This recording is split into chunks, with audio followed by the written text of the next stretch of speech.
Welcome po ulit sa isang episode ng Lab Notes.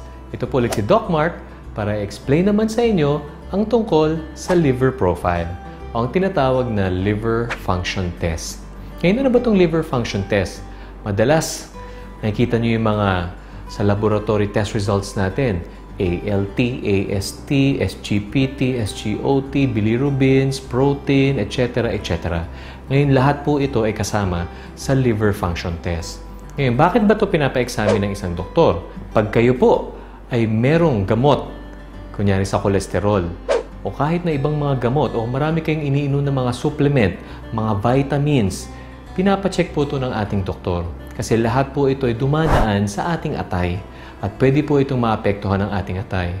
At para malaman natin kung may diferensya na, i-request po nila na kayo'y magpa-liver function test. Kung nabanggit niyo naman sa inyong doktor na kayo'y malakas uminom ng alak, ito ay isang paraan din para ma-check kung may problema sa inyong atay. Kung meron naman kayong paninilaw ng mata at balat, pwede rin itong ipa-check yung liver function test. Ngayon, pag sinabi po ng inyong doktor na kayo po ay magpa-liver function test, ito po ay isang blood test. Madalas po, ito ay kasama ng inyong blood chemistry na fasting po ito na 8 to 12 hours po.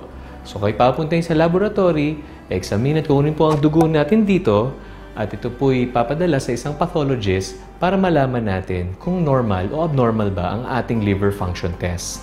Huwag po kayong kabahan dahil ang doktor nyo ang mag-explain sa inyo kung ano-ano po ito.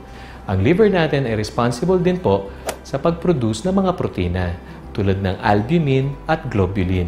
Tinitignan din ng ating doktor kung ito ay sobrang taas, sobrang baba o abnormal. Depende po sa resulta at depende po sa konsultasyon ninyo kung kailangan yung maggamot o mag-further test pa ho. Reminder nga po pala, pag tayo magpapa-liver function test o liver profile, kailangan po natin mag-fasting. Dahil kadalasan, kasama po ito ng ating blood chemistry na 8 to 12 hours po tayong hindi kakain o hindi inom ng tubig.